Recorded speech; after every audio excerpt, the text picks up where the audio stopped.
मैं आज भी उस रात को भूल नहीं सकता जब मैंने मौत को अपनी आंखों के सामने देखा था। ये कहानी मेरी नहीं बल्कि मेरे गांव के उस रहस्यमयी शमशान की है जहां जाने वाले लोग अक्सर गायब हो जाते थे या फिर पागल होकर लौटते थे। मेरे दादाजी ने भी कई बार बताया था कि रात में उस शमशान से अजीब अजीब आवाजें आती थीं, लेकिन किसी ने भी हिम्मत नहीं की थी कि वहां जाकर सच पता कर सकें। एक रात गांव में एक बुजुर्ग की मौत हो गई थी और उनका अंतिम संस्कार उसी शमशान घाट में होना था। गांव के कुछ लोग शव को लेकर गए, लेकिन मुझे और मेरे दोस्तों रोहित, विशाल और अर्जुन को जिद हो गई थी कि हमें भी देखना चाहिए कि उस शमशान में आखिर क्या होता है। रात के 1 बजे हम चुपके से अपने घरों से निकले और एक बोतल में गंगा जल और टॉर्च लेकर शमशान की ओर बढ़ने लगे। रास्ता पूरी तरह वीरान था। पेड़ों की टहनियां अजीब तरह से हिल रही थीं और हवाओं की सनसनाहट कानों में अजीब सा डर पैदा कर रही थी। जैसे ही हम शमशान घाट के करीब पहुंचे, हमें दूर से जलती हुई चिता दिखाई दी। वहां कुछ गांव वाले खड़े थे, लेकिन माहौल बेहद डरावना था। चारों तरफ सिर्फ राख, अधजली लकड़ियां और वो मनहूस सन्नाटा था जो किसी के भी शरीर में सिरन पैदा करते। हमने दूर से देखा कि कुछ लोग मंत्र पढ़कर लाश का अंतिम संस्कार कर रहे थे। अचानक चिता से उठती लपटों के बीच एक परछाई दिखी, मानो कोई लाश से बाहर निकलकर खड़ा हो गया हो। हम हक्का बक्का रह गए, लेकिन सोच रहे थे कि शायद हमारी आंखों का धोखा है। तभी हवा में एक अजीब सी बदबू फैलने लगी, जैसे किसी सड़े गले मांस की दुर्गंध हो। हमारे ठीक पीछे शमशान के पुराने कुएं के पास कुछ सरसराहट हुई।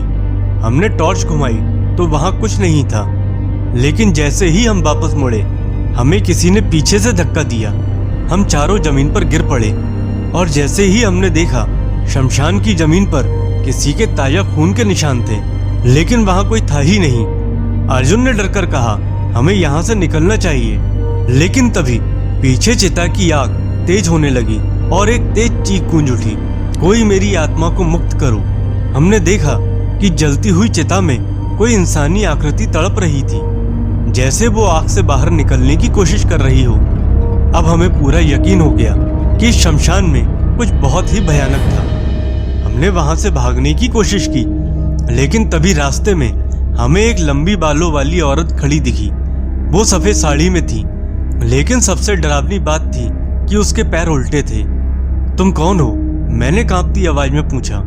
वो धीरे धीरे हमारे पास आने लगी।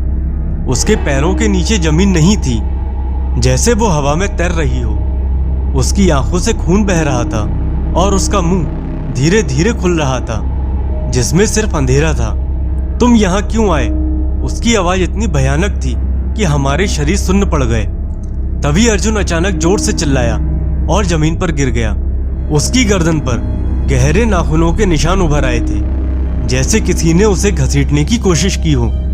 विशाल ने उसे उठाया, लेकिन अर्जुन पूरी तरह बेहोश था।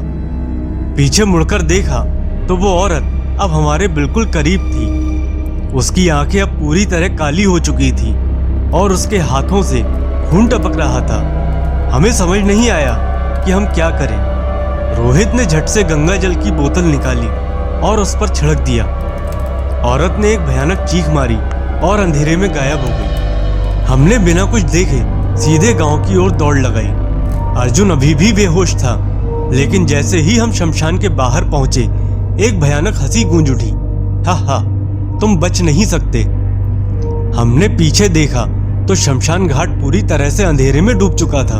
वो औरत कहीं नहीं थी, लेकिन हमें अब भी ऐसा लग रहा था कि कोई हमें देख रहा है। अगली सुबह अर्जुन को होश आया, लेकिन उसकी गर्दन पर वो निशान अब भी थे। जब हमने गांव के बुजुर्गों को पूरी कहानी बताई तो उन्होंने बताया कि वो औरत एक शापित आत्मा थी, जिसका अंतिम संस्कार अधूरा रह गया था। जो भी उसके रास्ते में आता है, उसे वो अपनी जगह बुला लेती है। इस घटना के बाद हमने कसम खाई कि कभी भी रात में उस शमशान घाट के पास नहीं जाएंगे। आज भी जब मैं गांव जाता हूँ और रात को शमशान की ओर देखता हूँ, तो ऐसा लगता है कि कोई अब भी वहां खड़ा हमें देख रहा है, इंतजार कर रहा है। दोस्तों, अगर आपको भी कभी किसी शमशान से जुड़ी डरावनी घटना का अनुभव हुआ है तो हमें जरूर बताएं। लेकिन याद रखें, हर आत्मा को छेड़ना सही नहीं होता।